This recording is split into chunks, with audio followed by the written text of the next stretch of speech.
So Sharon Farsijani, she's a former reporter and anchor, television anchor, turned author, turned poet, turned perfume entrepreneur. She was born in Tehran, raised in Brooklyn, New York. Her family returned to Iran when she was a teenager, exposing basically someone who grew up in the United States of America back to Iran and Iranian culture. As a westernized female, she experienced culture shock going back to her home country, and she has written in her new memoir, Shaming My Red Lips, all about her experiences. Sharon has adapted her story into a new perfume line called Desert 35, which will soon be available in Macy's, and her book is now, Shaming My Red Lips, is now being turned into a major motion picture. Sharon Farsijani, how are you? And welcome to Bradshaw Live. How are you doing? I'm doing well. Thank you for having me. So what is your story really about, this memoir? Tell us a little bit about it. Sure. So the memoir is about when I was taken back to Iran at the age of 16 and really viewed Iran and all the cultural elements, all the educational elements, and the country itself from a lens of a Brooklynized teenager. Now, you grew up in Brooklyn. When did you come to Brooklyn? We came to Brooklyn when I was 3 years old. All right, so that was basically the only country you knew when you moved back to Iran. And what year was this that you moved back to Iran? It was around 97, 96. Okay, so they were definitely, and they still are, you know, a very rigid society. They're certainly not westernized in any way, shape, or form. No. You know? So what was it like, culture shock, being a westernized teenager, being from, you know, the hood in Brooklyn, you know, doing your thing, to all of a sudden now you go back to Iran? Tell us how that was like, and why did that all happen? Well, I could tell you that it was a complete culture shock, to say the least. You know, being brought up in Brooklyn, you're exposed to, you know, especially Bensonhurst, Brooklyn, right, you know, all Italian and Jewish and, you know, the whole Brooklyn vibe. Right. And then when you go back to Tehran, I could understand wearing the scarf and the wimple, but, you know, a lot of the religious, cultural elements that kind of tied together in the society was a big question mark for me. And for example, when we arrived, you know, I was okay with, you know, kissing my male cousins. You know, when you're in the airport, you kiss them. Right. But it's kind of, you have to be a little bit more cautious when you're doing that, because there is an Islamic element to it. It is an Islamic country, and you have to understand them. And for me, I didn't see anything wrong with that. But later on, I learned that you shouldn't really even hug your cousins that are male. Tell me the taboos that you couldn't do in Iran that you're able to do in Brooklyn. Well, first of all, in Brooklyn, I always went bike riding to Coney Island and back. Right. So I used to always go with my girlfriends, and that is something that is not allowed on the streets of Tehran for females. Males can ride a bicycle, but females can't. Females can, but there's a park, and there's a specific portion of the park that's for females. So they could ride basically there, but we can't ride like in the streets or anything like that. So that was one thing. Another thing is that, you know, for me, you know, of course my father was very strict, but the whole religious element of the guy situation and really not having any relationship or not going to parties where there's guys, and, you know, it's a forbidden relationship if you're not married. So that I was really taken back from that part, that, you know, why can't... So basically, teenage boys and teenage girls couldn't mingle. Absolutely there was no not. mingling. And no. What would happen if there was mingling? What would happen? If you're mingling and you're caught. You're caught, right? If you're obviously, if you're not caught mingling, nothing happens. But if you're right, but if you're caught mingling, and who catches you? Well, in the streets, there's two types of cops. There's the NYPD. I'm just hypothetically speaking. Right, your regular cops like the NYPD. And then there's the PD that's the religious PD, and those religious PD people, they eye you, and they see if there's illegal activity going on under the Islamic religious element. They will basically come up to you and say, you know, either you know, some of them were nice, really, you know, either stop it, or, you know, if you do it again, then we'll take. And some of them just have no mercy. They're just like, come down to the station with us. Did you ever get pulled down to the station for violating religious laws? I got pulled down once, and via that encounter, I still, my Farsi was on crutches, so I didn't understand what she was saying when she was saying it to my face. And number two, I didn't know why she was pointing me in the direction of the van to get in the van. What did she claim that you did wrong? I was flirting with a guy. There's this big street, and imagine First Avenue, and then there's one way and then the other way, right? Okay. So there's all these like, and it's usually in Upper Tehran. Right. So they get in their cars, patrol, whatever, and then, if you're going down the street and this individual is going up the street, you kind of look at each other, and then, if so you the guys boys are in one car, girls are in another car, and you go literally slowly by each other at like snail space, and then you kind of eye each other. You kind of eye each other, and sometimes one may say a flirtatious sentence, the other one might say one, and then if the two cars like it, they either chase each other and have a little fun, or they say, hey, why don't you call me, or something like that. But the most important element here is that you have to be careful, because the religious cops know where this is. And they know when people are driving slowly, There's only 2 or 3 streets in Tehran that have this activity. Right. So they suddenly pop out, and you're someone like me that has no idea what's happening, and my cousin is telling him, just drive out of here, you don't want to get caught, just drive. And I said, but why do I have to drive? She's like, just put it on 80 miles per hour right now, you just have to get out into the highway and kind of like floor it and get the hell out of town. You looked at a boy run, basically. Yeah, and it was very innocent. And all the girls, they're so innocent when this is done. It's just part of the fun of growing up. Sure. And, nothing is really bad or out of context when they're doing it. And in addition to that, there's no like restaurant, or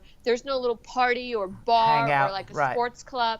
Right. You do it from car to car. You do it from car to car, and then you have to keep like a third eye watching for the religious cops. So one day you got caught doing this, looking at a boy in a car going down the street. What happened when you got arrested? Yeah. They kind of tell me to pull over. So I pull over, and then, she says, what were you doing talking with this individual? Long story short, they took me down to the station, and they were going to put me in a cell. You get a call and stuff. So I called my dad, and he kind of bailed me out. But when we got home, my father had a little talk with me that you have to understand, you're in an Islamic country, and there are rules in this country, and you have to abide by them when in public, at least. Is it a situation where your father has to literally bribe the cop, or it's like who wink, wink, or you were just got like, No, it's bribe. It's a bribe. The country is... Yes, it's definitely a bribe. How's alcohol and drugs there? I mean, obviously, kids in America, it's no shock to anybody. They're smoking weed, they're drinking alcohol. What happens in Iran, Well, I could tell you this, Brad, that when you do get to the legal age, alcohol, cigarettes, everybody smokes in streets and stuff. Right. That's not a big deal. But when you come to alcohol is not an Islamic drink. It's alcohol is not accepted in that religion, right? And so it's not sold within any of the stores. So it's an underground thing that's traded. So people obviously they have alcohol in their house, but there are absolutely no restaurants that serve any kind of wine, liquor, hard liquor, anything that you could possibly imagine. That's not allowed. So somewhere in Iran is like Al Capone, and he's bootlegging alcohol all over the place, basically, right? That's a good way of saying it. Yeah. So there's like a black market. Really. Right. There's a black market, and everybody, all my friends, everybody had like a cellar. So even the teenagers, they still figure out a way to have a beer or a vodka or whatever it may be. Of course. Yeah. It's like the secret that everybody knows but nobody talks about. Exactly right. Tehran is gorgeous, beautiful, but underneath Tehran there is another Tehran, and that's called the little New York City of Tehran, and everything.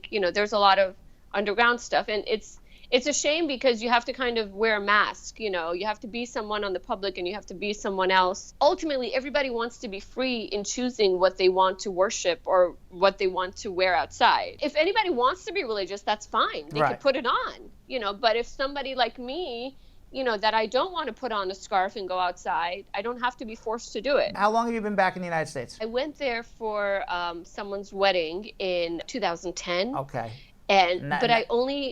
That person was very dear that I went, because I really do not want to return. Mm-hmm. And I always have this fear that every time I return, because I'm very outspoken and I do say my opinion. That maybe they'll put you in jail. Well, not only that, but they'll bother me. Right. Sometimes they won't even put you, they'll just like bug you, and they'll cause you problems for no reason. What percentage of the 20 to 40-year-olds, let's put it, your generation of people, do you believe would like to see change? Is it a majority? Because we only see in the United States what the U.S. government feeds us in terms of what's going on in Iran. And I'm just interested that you actually live there as an American citizen, and how do you view it as seeing it in your own eyes? Because, you know, we're at a situation now where Donald Trump has basically invalidated our nuclear deal with Iran. You know, it potentially could be a war between the United States and Iran. What percentage is really A, anti-American, and B, what percentage really wants to live the way that they're living right now? One is that as a Brooklynized teenager, when I went to Iran, I was the same way. I was fed American media and so forth. But when I went to Iran, I found one of the most beautiful and loving people that have really, really taken me in, embraced me, and showed me the meaning of what it means to have, you know, love and family and this rich, rich culture around you. Not only that portion, so rich and so kind and so hospitable, but also they're not anti-America at all. In fact, they're good people and they would like to have good relationship. I don't really get into politics, but the majority of the ones that I feel that would really want change, and I'm hoping that one day this could be implemented, is that, you know, given the females the freedom to really choose how the religion they want to be and really not forced to do it. For example, right now in Iran, a lot of females are bothered by the fact, you know, that they have to wear scarves, and they're trying to kind of, speak their minds. And they always do this and they always get shut down. And it really breaks my heart because they have so much potential. That particular group, I think they definitely want to see some changes, although I don't know how that change will come about. You think a majority of women want change? Would you say that as an accurate or not an accurate statement? You have the super Islamic woman, and it's okay, and it's, you know, if they want to wear a burqa from head to toe, that's okay. But there's also people my age. I actually, you know what, I could talk for people my age. The ones that are my age, similar, you know, to what we're seeing on the screen right now, they really want to just be themselves and live the way they want. You know, the 20-year-olds, the 30-year-olds that have gotten to the point to form an opinion and decide which way they want to go. Your parents brought you here when you were 3 years old, and you ended up back in Iran 16 to 23, and that's what this book is about. How did you end up back in Iran, basically as an American citizen? Everything about me was so Americanized. One day, I think my dad woke up and said, "Oh my God, you are so white, and we need to go back to the mothership country," because I was very, very Americanized. And my father, he really wanted me to get in touch with the Iranian culture. So we decided to go back. And, you know, my parents, at the end of the day, they're human. So they didn't know the complications that this move would bring. So we went back in order for me to experience my Iranian heritage and the culture. And it was great because I did experience all of that. Your father's a religious man? No. No. He's just a proud Iranian.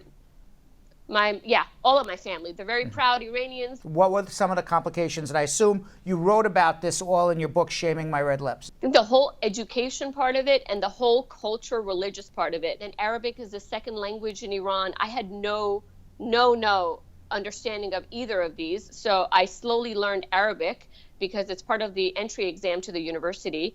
And then the second thing was the religious and cultural part, how everything is so intertwined together that I can't be myself without being a very good Islamic female. Did you have fights with your parents and say, "Dad, this sucks. Why'd you bring me here? I hate you"? When things really, when the going really got tough, I said, "Really, you bring me back to this country, and what do you expect? Do you expect me to follow all the rules? I don't even understand half of the rules." I was forced to pray in school. And I said, "I don't want to pray," because when you pray, you know, don't get me wrong, I respect Muslims praying, but I didn't understand even the words I was saying while I was praying. So in school, they said, "No, ma'am, you have to pray." So they put me in the prayer line.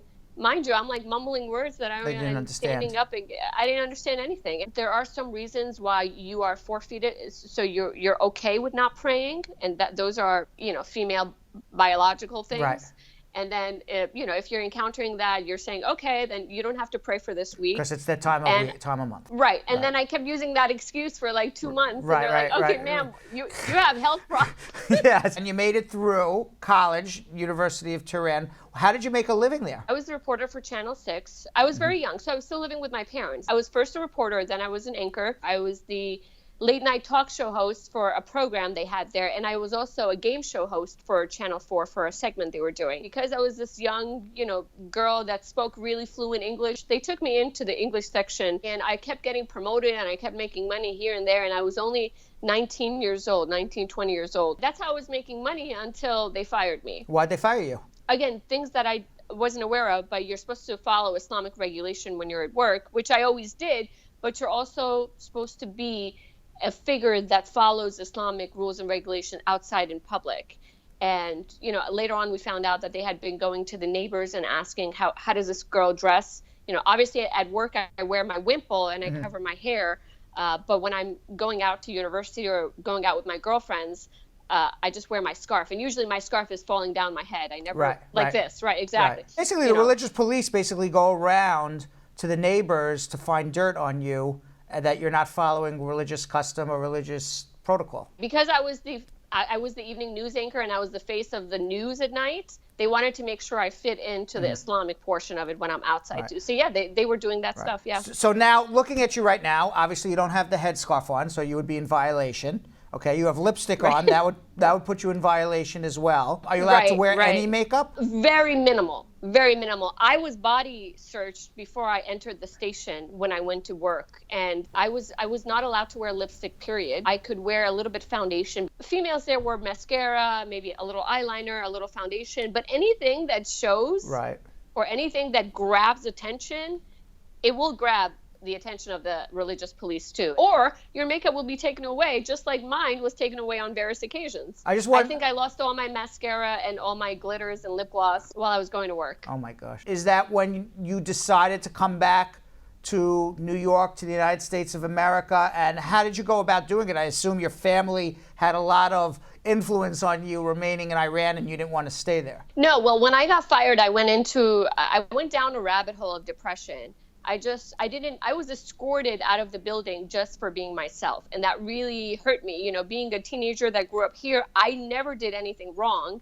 I was just being my complete self. And really within that innocence, they got my badge from me. They escorted me out of a building as if I was a criminal. I didn't come out of my room, cried until there was no more tears to cry.